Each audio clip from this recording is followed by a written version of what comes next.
Let's talk about what Patrick Ewing had to say after Georgetown. His Georgetown Hoyas beat Villanova in the Big East tournament in Madison Square Garden. Now, that had to have been so special for Patrick Ewing to win such a big game as a head coach for his alma mater against Villanova. I mean, we could hit the Wayback Machine. I know they're the 1 seed now, but let's hit the Wayback Machine to the mid-'80s when Patrick and Georgetown was ready to cut down the nets and, Rolly Massimino and Villanova shocked the world. That's no doubt still sticking in Patrick's craw. So here he is back in the place where he was a professional. His banners in the, in the rafters, and he's winning. So he's feeling it. And then I guess somebody on the way to the press conference stopped him and asked him to see his identification. I have not read all. There's been no details pretty much on what happened in whatever hallway or whatever happened in the bowels of Madison Square Garden. And there's a lot of bowels of Madison Square Garden. When you go to Madison Square Garden to get to the arena, you've got to go up several flights to get up there. So there's a lot of places you could walk and be stopped in Madison Square Garden. I've covered things in Madison. I know for a fact. And I've never been there in COVID-19 world. But you could knock me over with a feather when I heard Patrick Ewing say this yesterday at his press conference. I thought this was my building, and I feel terrible that I'm getting stopped, accosted, asking for passes. Everybody in this building should know who the hell I am. And I'm getting stopped. I can't move around this building. Like I was like, what the hell? Is this Madison Square Garden? I'm going to have to call Mr. Dolan and say, geez, is my number in the rafters or what? I'm as big a Patrick Ewing fan as there is on planet Earth, right? I love this man. What he did for the New York Knicks and trying as hard as he might to bring a championship to New York, and I was hoping it would be him and Bernard King, and then it wasn't, and then I was hoping it would be him, and just name it, keep going, just go all throughout Knicks history with Grandmama or Allen Houston or honestly, just, whatever.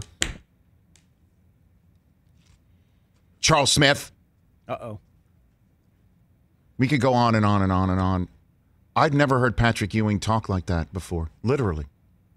And I'm like wondering what in the world happened to make him feel that way.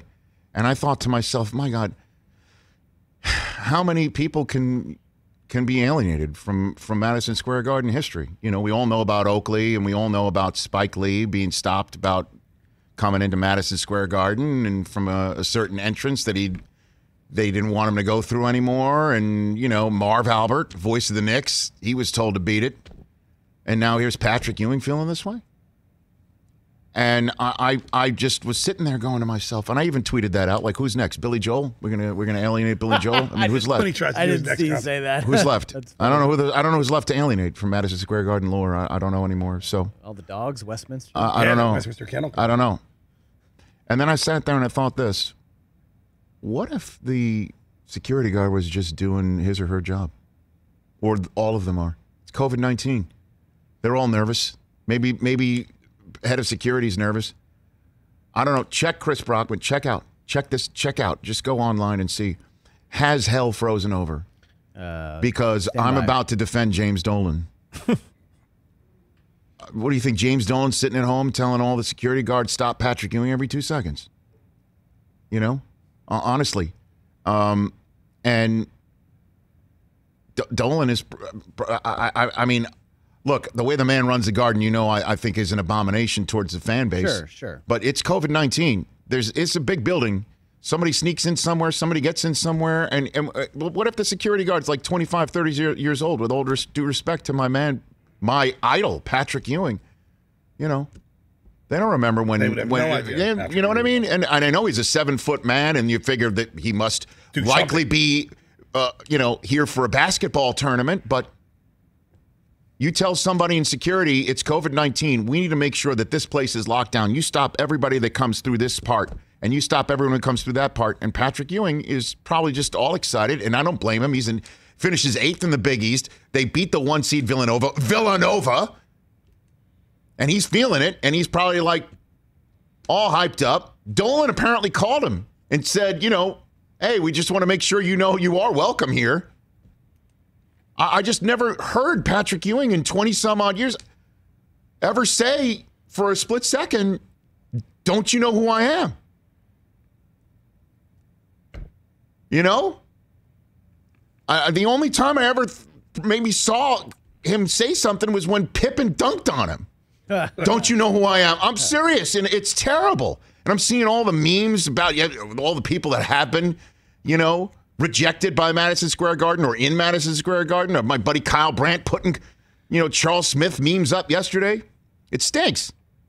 But I don't know I'd love to know the backstory here. Did Dolan really tell security guards stop Patrick Ewing every 2 seconds? I highly doubt that. You know what I mean? So that's what I thought about it. And I know people are tweeting, oh, you're going to go crazy on James Dolan tomorrow. Because I first thought, did James Dolan disrespect Ewing? This is not even remotely in the same universe as Oakley being dragged out of Madison Square Garden.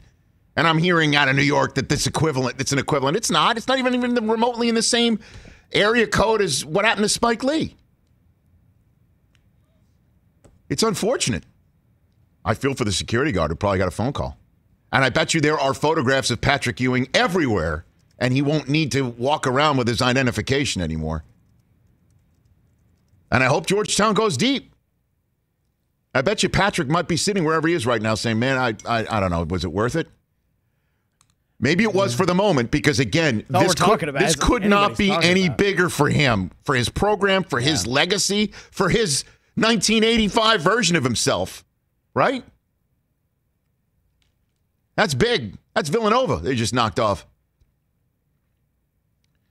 So, everybody out there thinks I'm going to go all ham on